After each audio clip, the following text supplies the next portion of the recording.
चक्रमे त्रेधारिदते पदं समुद्रमस्य वागुंसुरे स्वाहा।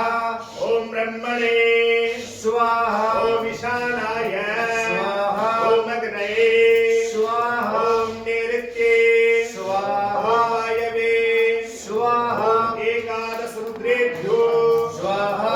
अस्मिभ्यां स्वाहा। ओम पितृभ्यः स्वाहा। ओम भूतनागेभ्यः स्वाहा। ओम स्कंदाय स्वाहा। ओम स्कंदाय स्वाहा। ओम महाकालाय स्वाहा। ओम दुर्गाय स्वाहा। ओम पितृभ्यः स्वाहा। ओम गणपतये स्वाहा। ओम मरुद्भ्यः स्वाहा। ओम मरुद्भ्यः स्वाहा। ओम शनिभ्यः स्वाहा। ओम मेरवे स्वाहा। ओम सोमाय स्वाहा। ओम इंद्राय स्वाहा। ओम यमाय स्वाहा। ओम वरुणाय स्वाहा। ओम अष्टवसुभ्यः स्वाहा। ओम द्वादश आदित्येभ्यः स्वाहा। ओम विश्वेभ्यो देवेभ्यः स्वाहा। ओम सप्तयक्षेभ्यो स्वाहा। ओम गंधर्वाप्सराभ्यो स्वाहा। ओम नंदीश्वराय स्वाहा। ओम नंदीश्वराय स्वाहा।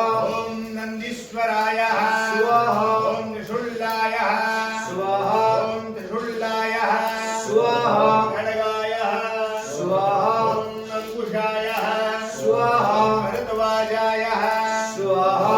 रुधत्ये स्वाहा। वैष्णवे स्वाहा। वज्राय स्वाहा। ओम दंडाय स्वाहा। ओम विश्वमित्राय स्वाहा। ओम जमदग्नये स्वाहा। ओम अत्रे स्वाहा। ब्रह्मणे स्वाहा। चामुंडाये स्वाहा। माहेश्वर्ये स्वाहा। सर्वतोभद्रमंडल पीठ मध्ये समस्त अनंत कोटि देवी देवताय स्वाहा। अनेन कृतज्ञेन हवनेन भगवान् श्री यज्ञनारायणः परिणमयन्ता यथा बाण प्रहार